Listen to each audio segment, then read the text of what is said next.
ভূবিশেষজ্ঞদের আশঙ্কায় কি তাহলে এবার সত্যি হলো? মঙ্গলবার সকাল হতেই পূর্ব সিকিমের সিংটামে দীপুদারার কাছে বালুতার সংলগ্ন এলাকায় পাওয়ার হাউসে আঘাত হানল ভূমিধস। স্থানীয় বাসিন্দাদের ক্যামেরায় ধরা পড়েছে ভূমিধসের সেই ভয়ঙ্কর দৃশ্য।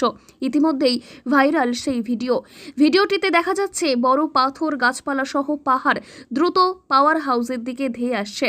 এই ভূমিধসের কারণে একদিকে যেমন ক্ষতি হচ্ছে জলবিদ্যুৎ উৎপাদন কেন্দ্রটির, অপরদিকে ধসে পড়া বস্তুতে চাপ বাড়ছে নদীর ওপর। পাহাড়ে জনসংখ্যা বৃদ্ধির কারণে প্রচুর পরিমাণে বসতি গড়ে উঠছে। পাহাড়ের শিলাস্তরের সহন ক্ষমতার অনেক বেশি বড় বড় নির্মাণ চলছে। রাস্তাঘাট থেকে শুরু করে রেলপথ, শহর, নগর ইত্যাদি, এবং পরিবহনও অনেক বেড়ে গেছে। অনেক বড় বড় যানবাহন চলাচল করছে। এর ফলে এই অঞ্চলের যে শিলাস্তর, সেই শিলাস্তরের সহনসীমার অতিরিক্ত চাপ পড়ার ফলে অনেক ক্ষেত্রে বেশি পরিমাণ ধস নামছে। সম্প্রতি সিকিমের সোরেং এলাকায় সৃষ্টি হয়েছিল ভূমিকম্প। রিখটার স্কেলে মাত্রা ছিল 4.4। এই ভূমিধস তারই প্রতিক্রিয়া কিনা সেই বিষয়টি খতিয়ে দেখছে সংশ্লিষ্ট মহল।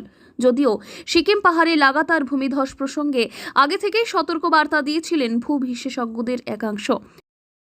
যেহেতু রাখছি না, ভবিষ্যতে একটা বিরাট বড় বিপর্যয় হওয়ার সম্ভাবনা থেকেই যায়। তাছাড়া এই অঞ্চলটা ভূমিকম্প প্রবণও বটে।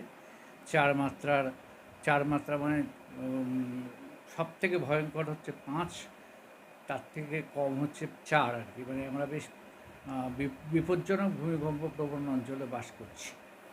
তা সেই জায়গায় ভূমিকম্প প্রবণ অঞ্চলে ছোট ছোট কম্পন, কিছুদিন আগেও আমার বিশেষজ্ঞদের মতামত কাগজে দেখেছি যে এখানে ছোট ছোট কম্পন প্রায়ই হচ্ছে, সবসময় আমরা টেরও পাই না।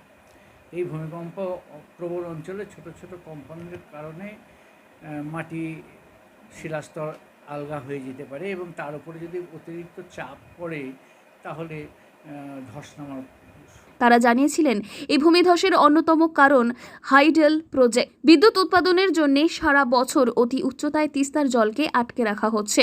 তার কারণেই পাহাড় সারা বছর ভিজে থেকে নরম হচ্ছে। এরই সঙ্গে ব্যাপক পরিমাণে গাছ কাটা এবং গ্লোবাল ওয়ার্মিং সব মিলিয়েই বাড়ছে বন্যা, ভূমিধসের আশঙ্কা। জলপাইগুড়ি থেকে সুরজিৎ দে রিপোর্ট, লোকাল 18 বাংলা।